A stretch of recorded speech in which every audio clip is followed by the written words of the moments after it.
All right, so here we have a 2015 Lexus GX460.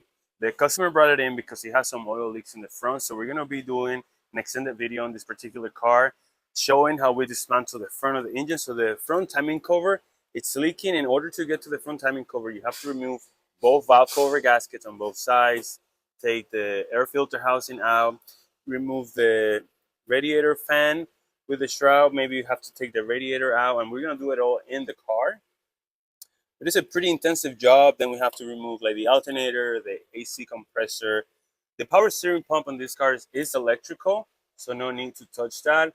But we're gonna have to be taking stuff out. Also, this particular engine, there is the older engine version of this where you have to remove the oil pan, the lower oil pan and the upper oil pan. In this engine, the front timing cover is not attached to the oil pan, which is nice because it changes dramatically the job itself. So we can do it all from the front. We're gonna start taking things apart and then seeing where we land. There's some oil leaks that are coming from the front timing cover, which is very common on the 3.5 liter. It's not so common on this, the 4.6, but it does happen. When we do that, we change valve cover gaskets and everything needed. Also, we're going to be putting a brand new water pump back into the car with a new belt and anything else necessary that we see that will be required. This engine has 132,000 miles or so. It's no high mileage, but it's no low mileage either. So it's kind of like we're gonna see it as part of like a service maintenance interval kind of deal. So stay tuned, and we'll get you more footage of this. And if you are looking to do it for your own car, you have a reference on how to do it and what it takes to get it done. Cheers. Another thing that we're doing, because this is like an SUV, sits kind of high off the ground, so we're gonna be taking the tires and the wheels off the car, all four of them, so we can have it as slow to the ground as we can. You'll see that a lot. A lot of places, or even at the dealership, they'll just take the front tires off so that it's kind of on a rake position. But I don't like that so much because sometimes it can slide off the lift or it kind of rolls forward as you go up and down on the car. So we're gonna remove the tires and wheels just to bring it as down to the ground as we can, and it's easier to have access and work on it without having to really climb over to reach in, for access and things of that nature. So we're gonna be taking the tires apart and wheels off and getting some stuff taken off the car just to start getting some access to the front timing cover.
Finally got the timing cover out.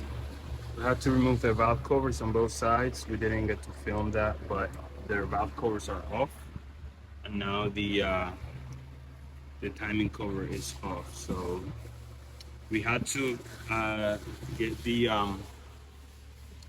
radiator and the condenser out to have enough room to fit an impact torque to remove the main crank pulley bolt, because there was no room. Have that out, and now you can see where it was leaking. It was leaking from this area right here. It was leaking oil, and there's then oil everywhere down there. We moved some stuff out of the way and we gained access to it. Also, it had a coolant leak that was leaking on the valley under the intake manifold. There's a pipe here this pipe was leaking, and you can see where it was building up right here. So it was leaking, dribbling from here and building up down here, and then it was running down to the back of the engine and leaking by the transmission area to the ground. But we're gonna clean this up really well and get some new seals for the oil pump pickup. This is the oil pump. It's attached to the front timing cover. We're gonna get a new crankshaft seal O-ring, front crankshaft seal, I'm sorry, and then there's a new seal that goes here too. We're missing some few bits and pieces. O-ring for this, and then also an O-ring down here for the oil pickup. Get those O-rings replaced, and then the reassembling process back.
All right, so got it all put back together, valve covers back on, drive bell, fan, radiator. I also charged the coolant system with coolant through vacuum.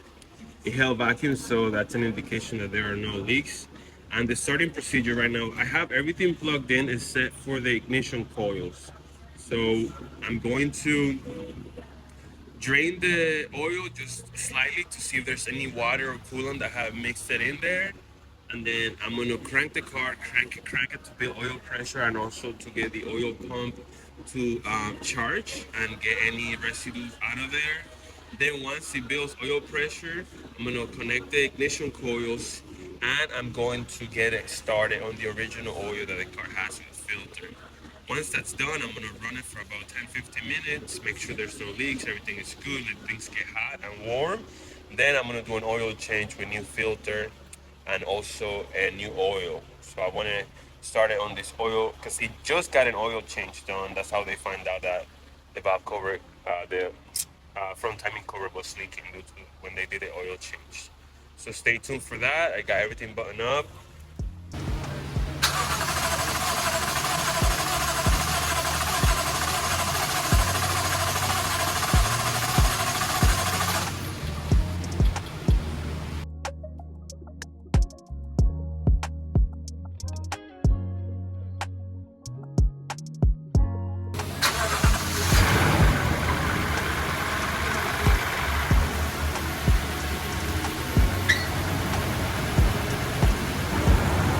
Lives.